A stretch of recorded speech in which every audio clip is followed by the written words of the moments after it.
একজন রাজনীতিবিদ হিসেবে এমন ঘটনা যখন ঘটে আপনি কি বলবেন, আপনার মূল্যায়ন কি? ধন্যবাদ। আজকে যারা এই অনুষ্ঠানে দেখছেন, সংযুক্ত রয়েছেন, আমার সহ আলোচক আতিক ভাই সহ সাজ্জাদ ভাই, সবাইকে আমার আন্তরিকভাবে শুভেচ্ছা, সালাম এবং অভিনন্দন জানাচ্ছি আজকের অনুষ্ঠানের পক্ষ থেকে। আপনি গুরুত্বপূর্ণ একটি প্রশ্নের অবতারণা করেছেন সমসাময়িক প্রেক্ষাপটে। ইতিমধ্যেই আমরা জেনেছি সব পত্রপত্রিকার মাধ্যমে যে ঘটনা সত্যিই নৈতিকতা বিরুদ্ধে এবং চরমভাবে খুব দুঃখজনক একটি ঘটনা। এটা আমরা সবাই ব্যথিত হয়েছি, কষ্ট পেয়েছি। অন্তত জামাত ইসলামের যারা নীতি নৈতিকতার কথা বেশি বলেন, সবসময় আপনি একটু আগে বলেছেন, তাদের পক্ষ থেকে একজন সংসদ সদস্য এই ধরনের চারিত্রিক দুর্বলতা এবং যে নৈতিকতার অবক্ষয়, এটা আমাদের সমগ্র জাতিকে ব্যথিত করেছে। খুবই দুঃখজনক এবং বেদনাদায়ক।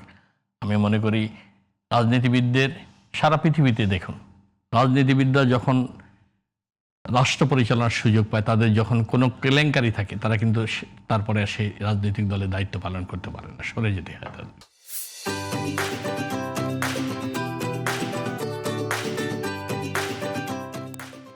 নৈতিকতার স্খলন যদি হয়, নীতি নৈতিকতার আদর্শ, সততা, দেশপ্রেম, চরিত্রের দৃঢ়তা, অবশ্যই তাদেরকে সরে যেতে। সারা বিশ্বব্যাপী এটা প্রচলন রয়েছে। আমি মনে করি আজকের প্রেক্ষাপটে যারা রাজনীতিবিদ, দেশের জন্য সেবা করবেন, যারা উচ্চপদস্থ কর্মকর্তা, শুধু রাজনীতিবিদ না, যারা আমাদের জনপ্রশাসনে রয়েছে, পুলিশে রয়েছে, বিচার বিভাগে রয়েছে, বিভিন্ন দপ্তর অধিদপ্তর, গুরুত্বপূর্ণ সেক্টরে দায়িত্ব পালন করছেন, গুরুত্বপূর্ণ জায়গায় রয়েছেন রাষ্ট্রে, অবশ্যই তাদেরকে নৈতিক চরিত্রের অধিকারী, সৎ এবং দৃঢ়ভাবে মানুষের কল্যাণে কাজ করতে হবে। এটা জাতির প্রত্যাশা। জামাত ইসলামী তাকে বহিষ্কার করেছে নৈতিক স্খলনের দায়ে। আসলে একজন সংসদ সদস্যকে নৈতিক স্খলনের দায়ে বহিষ্কার করা, এরকম ঘটনা এর আগে কখনো ঘটেনি।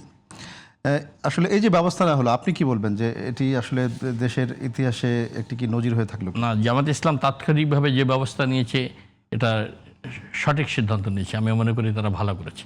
তাদের রাজনৈতিক দলটা জনগণের সামনে পরিচ্ছন্ন দেখানোর জন্য অবশ্যই তাদের সিদ্ধান্ত ইতিবাচক বলে আমি মনে করি।